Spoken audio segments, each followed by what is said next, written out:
Hello and welcome back to the second part of the Concept Assignment 10 video lecture. Today I'm going to start with Outline 5. And so when I open up Concept Assignment 10, the second part that we're working on is this one right here. We're going to be looking at the SQL other criterion commands. And we're going to type in those commands just like we did in the previous assignment. But for this assignment or this video lecture, I'm going to explain the commands and let you type them in. I don't think you need to be watching me type them in and running them and executing them. So let's go ahead and get started with that.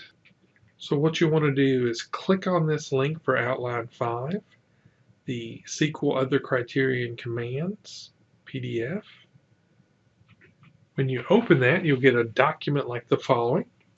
So the title is SQL Other Criterion Commands. And so the topics we're going to talk about today are the keywords distinct criteria, the aggregate functions that you've heard me talk about all semester long, the group by criteria, the having criteria, how you do nested queries, how to use the keyword in for part of your criteria, and the join command. And that's used when you have multiple tables. So we talked about this note here again in SQL of Access. When you create an additional field or a calculated field, it's going to give you an expression, and that expression will come out something like this one right here. For the Access SQL, that's fine. In other relational database management systems, you'll see the keyword as to give it a specific name, and we've done that before. So just to make you aware of that. So starting with our first additional criterion command, the distinct. So you can use the keyword distinct when you've got multiple values that are the same and you only want one version of it. So let's say I want to know how many different last names I have in my database. So I would use distinct there in order to find out just the last names, and then I could do a count of those, and that's how I would get it. So distinct just eliminates duplicate values from your query result. The aggregate functions that you can use, and we'll show you how to use those shortly, are like count, sum, average, min, and max. So for numeric data, you can use these four on there for sure, or all of them, I should say, for numeric data. If you want to know some kind of aggregate function for non-numeric data or alphabetic data, then you can use count on that, but you can't use these others on that type of data because you'll get an error.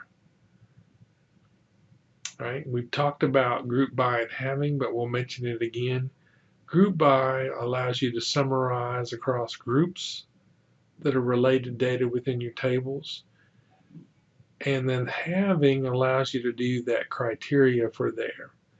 So it determines which groups will be displayed in the result of your query. And on the flip side of that is it also means which groups won't be displayed in your query. We've also mentioned that if you have a having clause, you have to have a group by clause. The nested query concept means that you have a query within a query. So the inside query returns results that the outside query uses. Another name for a nested query would be an inner query. Also keep in mind a query that uses a nested query is referred to as an outer query. So you have the outer query that uses the results of the inner query.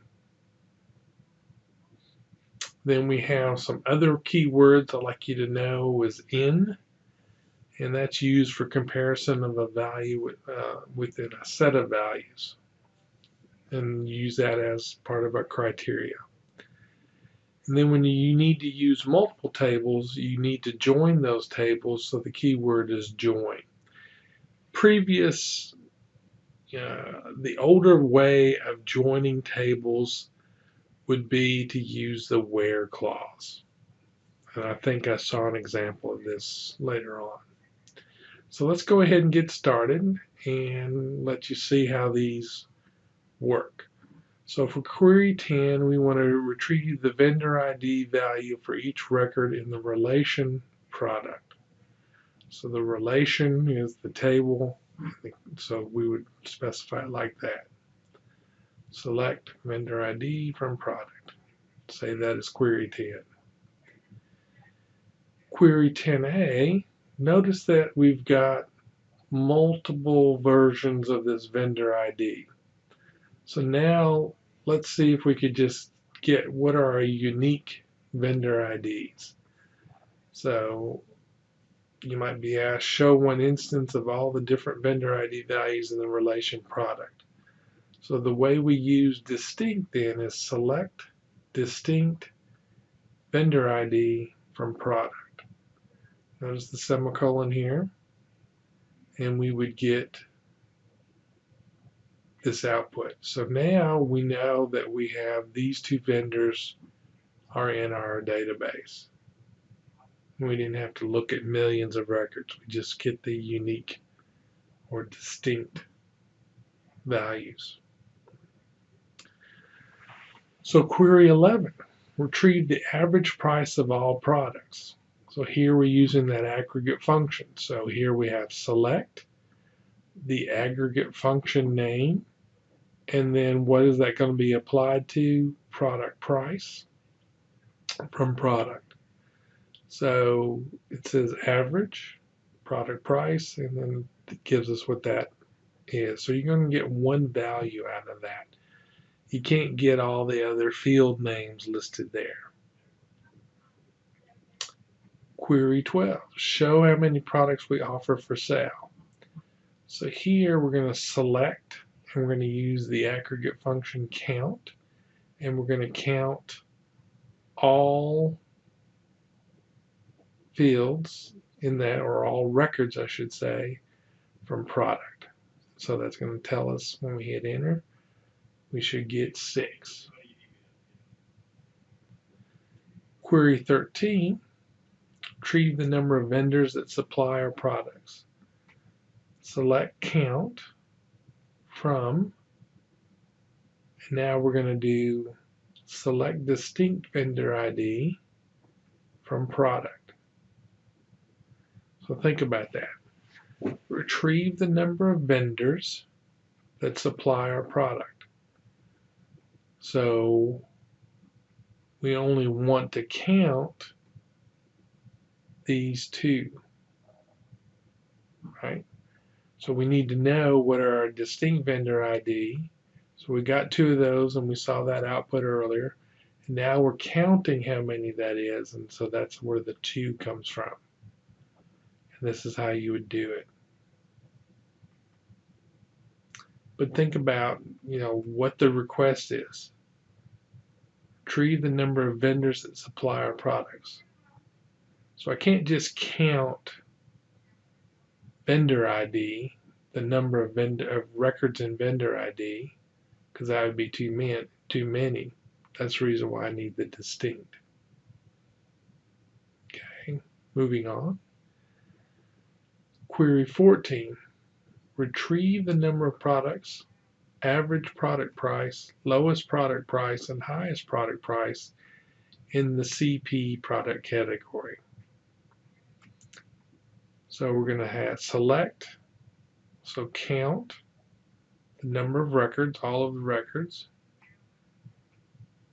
the average product price, the min of the product price, and the max of product price. From where does all this columns result from? So here's the table. and then our criteria where this field only contains CP, or the CP product category. And the result should be something like this, or exactly like this. So when you're asking for something like the total number of products, think of the aggregate function count here. All right, query 15. For each vendor, so there's a key that signifies that we're going to have to group by. Retrieve the vendor ID, so there's where that column name comes from under the select clause. The number of products supplied by the vendor, so there's a count that we get, and then the average product price. So all that's in one table, so we're good to do the aggregate functions and the field name there. But we need to group by vendor ID so that we get this information, the count, and the average product price for each vendor. And so then our output would be the following.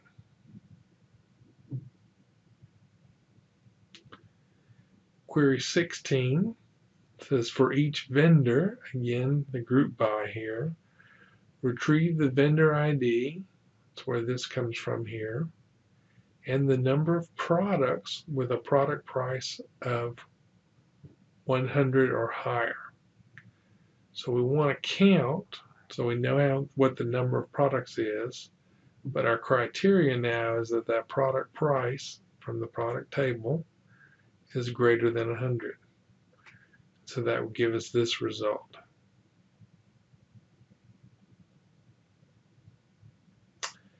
Query 17 says, consider the groups of products where each group contains the products that are from the same category supplied by the same vendor.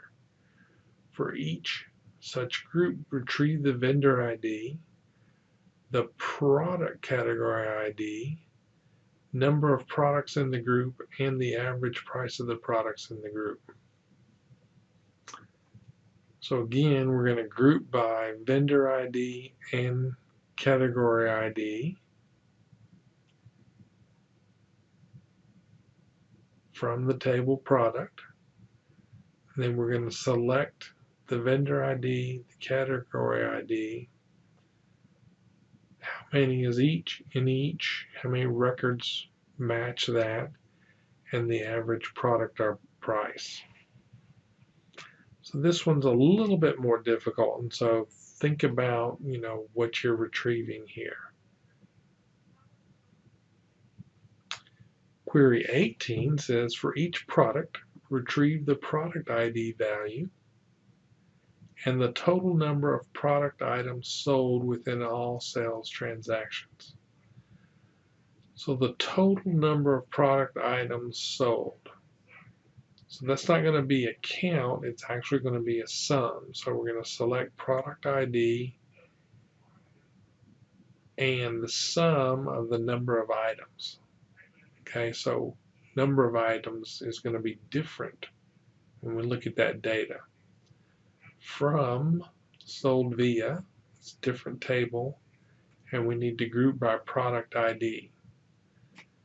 So we're going to get the product ID, and then we're going to, all the ones that are the same product ID, we're going to sum this field together and then produce this output.